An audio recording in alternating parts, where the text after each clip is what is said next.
Sindh high court نے لڑکی کی گمشدگی کی درخواست غیر مؤثر ہونے پر خارج کر دی۔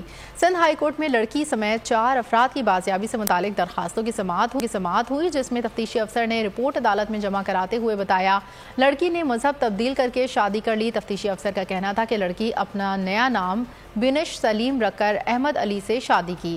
زمان ٹاؤن تھانے میں درج لڑکی کی گمشدگی کا مقدمہ بھی سی کلاس کر دیا گیا۔ درخواست گزار وکیل نے کہا لڑکی نے شادی کر لی ہے تو نکاح نامہ پیش کیا جائے۔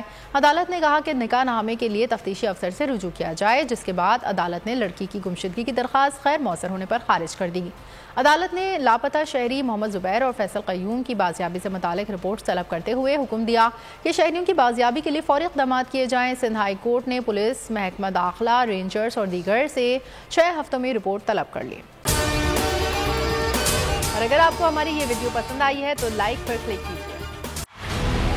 بول جو کہ حقیقی صحافت کے سفر پہ گامزن ہے، بول نے بتا دیا ہے کہ کسی قسم کا کوئی دباؤ برداشت نہیں کیا جائے گا۔ بول وہ واحد ادارہ ہے جو اپنے امپلائیز کے لیے کھڑا ہوتا ہے، حقیقی صحافت کے لیے، کیونکہ بول ہے حق اور سچ کے ساتھ۔ یہ پاکستان میں پہلی دفعہ ہوا ہے کہ بول نیوز نے ریکارڈ بنائے ہیں۔ آج کے دور میں، ڈیجیٹل میڈیا کے دور میں، آپ کس کس سائٹ کو بلاک کریں گے؟ ان کا بس نہیں چل رہا کہ ہر اس آواز کو بند کر دیں جو سوچ تھوڑی سی بھی اختلاف کی گنجائش پیدا کرنے کی کوشش کرے۔